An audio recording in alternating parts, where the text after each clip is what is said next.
Aname pite tuni tarik som lani February 2026 ni ho a Gamsung thusu ho TP media akunin ngai ki Thipbeh Litan Sareikhong in pi in thusu bol nga chun achi sa ni hu phabep sung chun NSNIM makaina tangkun hon mei hal jing jiwin dinmun ho sejing Litan Sareikhong meiwam ke sultan mipi agal zamin kichat ti zat nan om ta vi atiwin lungphat mo om ta chu yemle thal choi ho se hilowin no mei panna a mithlam hon in a halu jong video a akimu in chole amuna kun thu ki mu dungzuin NSNIM Litan Sareikhong khu ato patan mithlama dinga sensitive mun ho sani school campus ho min mun akisim mun bunker akisim ta ve ti yong chun asei be ki du hi center le state security hon langnai ta apan ala na chunga village authority chun alung kim lo na aphungin kuki khomite Litan Sareikhong ki le ding ki aki khamin hinla inhala pang ho chalo na aki khampoi ati law and order umna dinga India government le Manipur government chule concern authority hon agang thei na pan da na dinga nge na anei win hunam ki bol ho tan na ding thil ki sose ho ki kham na ding mithlam mi pi ho right ho le bitna ki wen na dinga lang nei lo security force ho ngong kai sot lo wa koi na dinga nge na yong an nei win hi chukile boina khat amuna su thlap thei ding khat chu man tha na len ta le gal jam na sultan sitlam monona ven na dinga kin thei pe na action adi la anga ye ti min dong asei be win chamna thuta thudi om na ding mi hem ki zana om na dinga agang thei pe na authority hon pan ala di win Litan Sareikhong village authority chun nge na ananein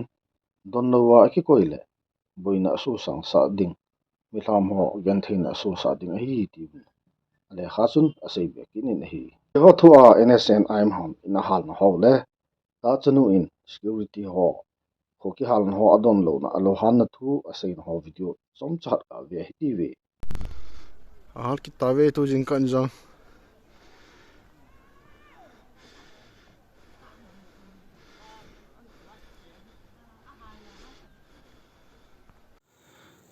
Today is early morning. They have started burn the house again, even in the presence of state force, BSF and army. See.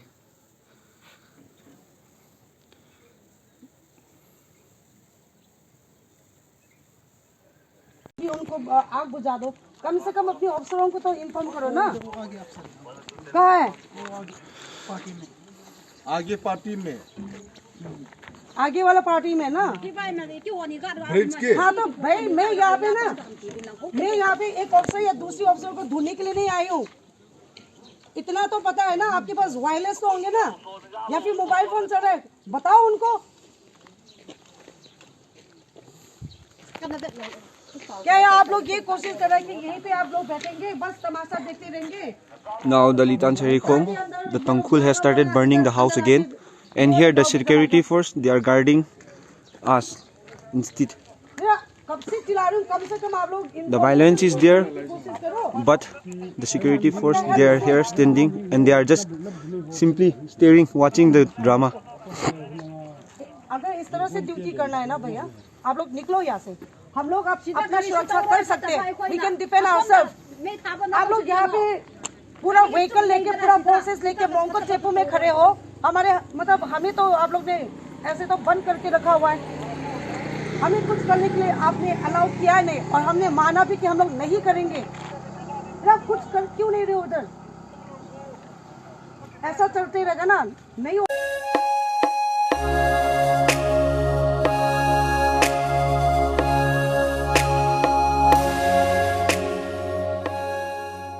Litan khal na chunga kuki kiloi khomnolin ho thu se hi thudi akun gamla ngen hi ti NSNIM chun thu su an bolwin hi zani ni sim som khat February 2026 ni ho chun NSNIM thu su bol na chun chi thil se ki bol na security force dong pan chu tizat ta hi kuki zu kham hon tangkun pasal khat abo chu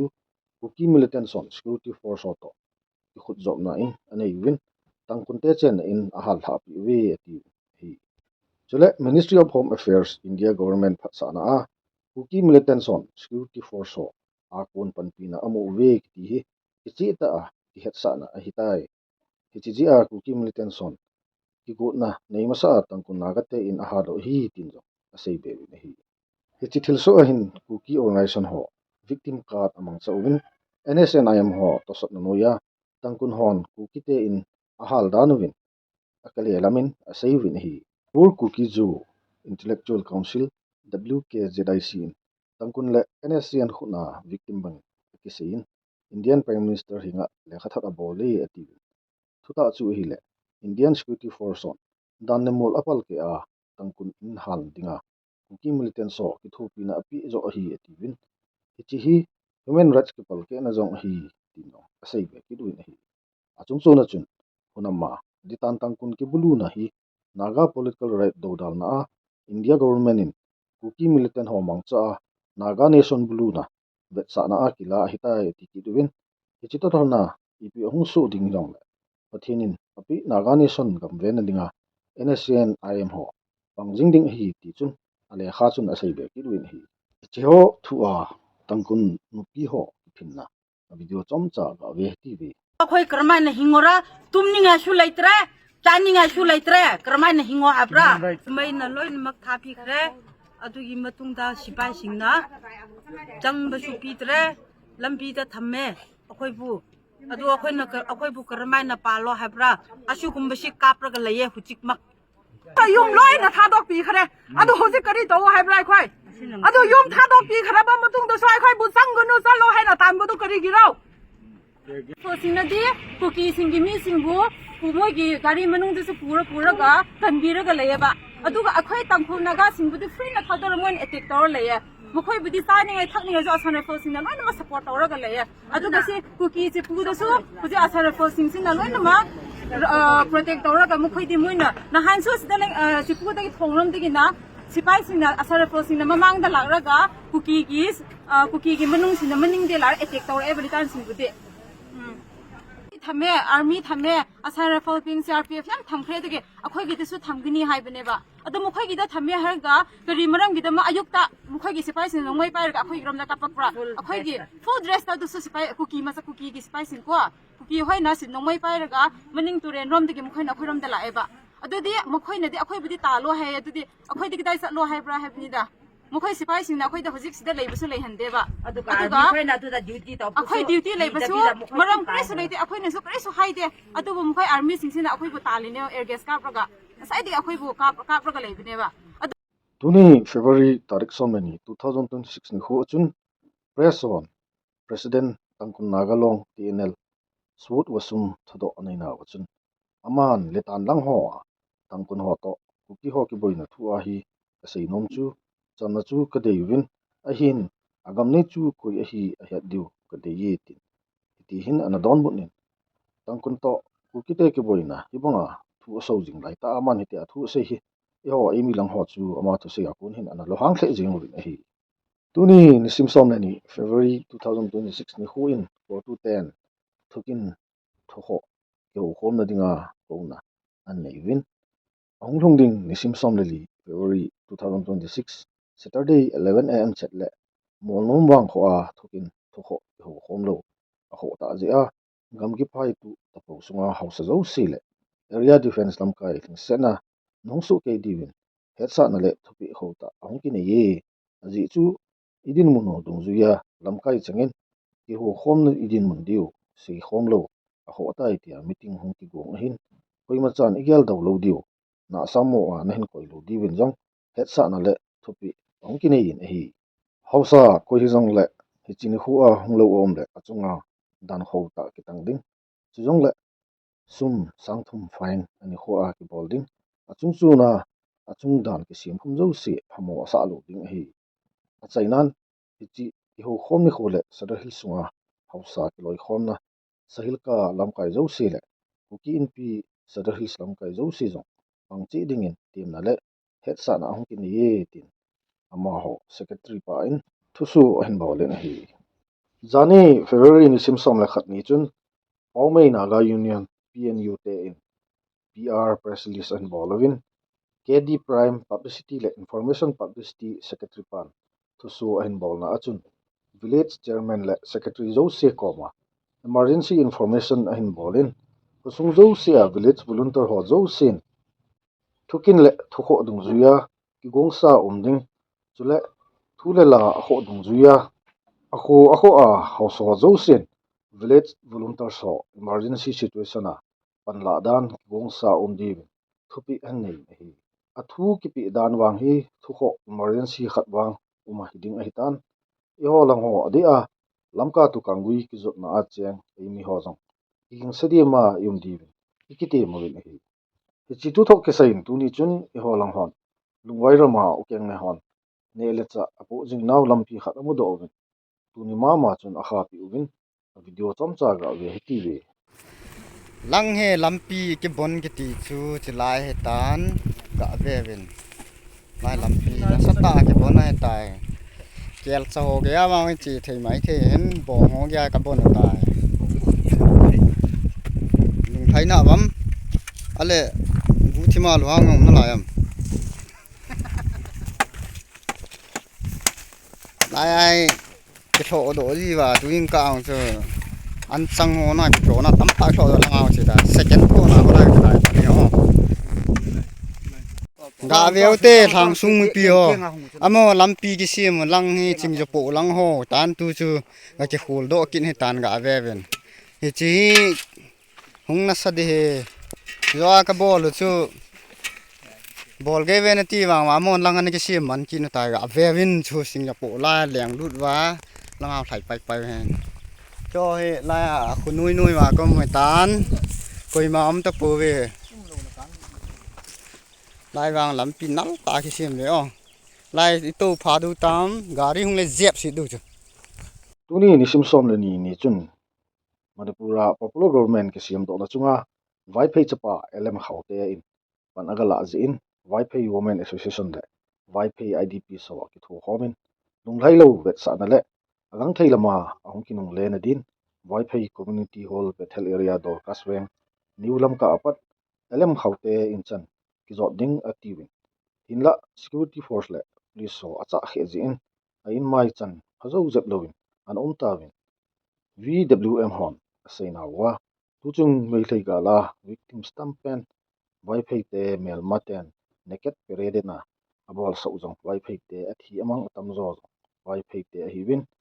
anami te gen thei tle hlon na he phalowa elem khaute in ipga popular government na zaw ham tin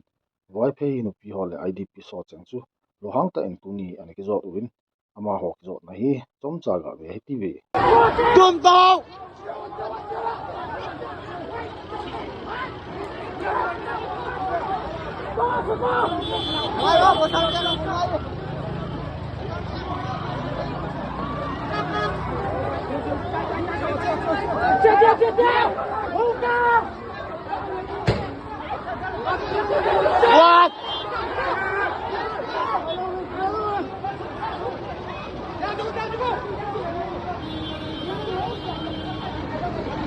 hello ang kap với yong san hon cái kia tàu về hung nô về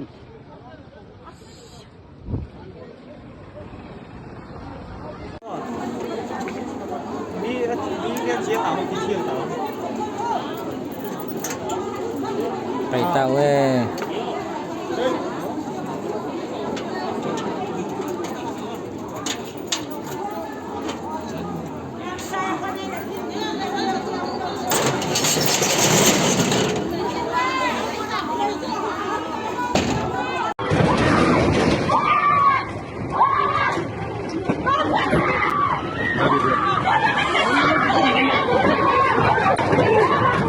mẹ chỉ bố màu ấy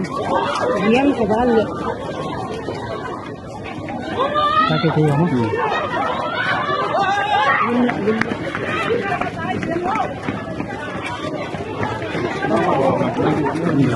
nó sao nó sao thôi nó ngã bờ nó lên chỗ đang lấy phiếu đồ khác mấy ngày tay là đồ khác ngày đâu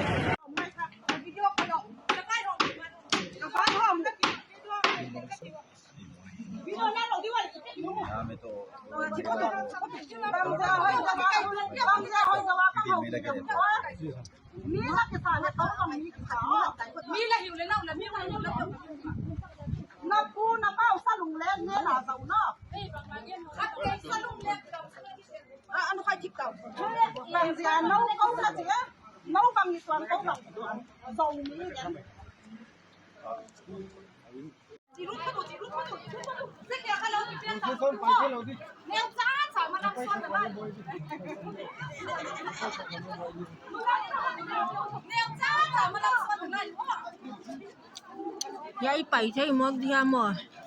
mày chỉ thu tàu bản cho mình vài pay nó bị hoàn tụi mình chân press release an bảo luôn chỉ really hong zau ho chi chunga ki pa thu se na yong an nei ki ruin hi chi thu lam kalang jan chanen boina anomen zomi pasal hon a ki phin ho chunga boina na siamoin bu henlen thang kz si chairman pa in kisan anabulu wen chole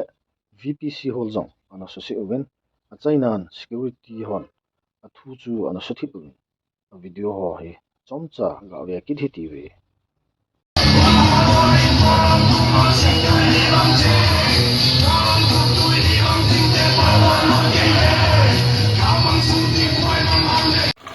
Zo gama vai phe jik patkan lam ka zui or guys nó màu chậu bò thì lâu cái cầu đi máy bò ra đi máy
VPC Hall.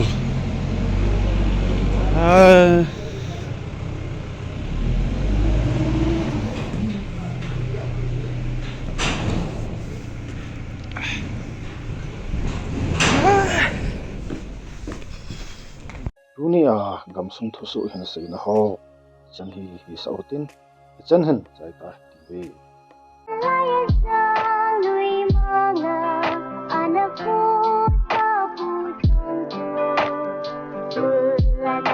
ve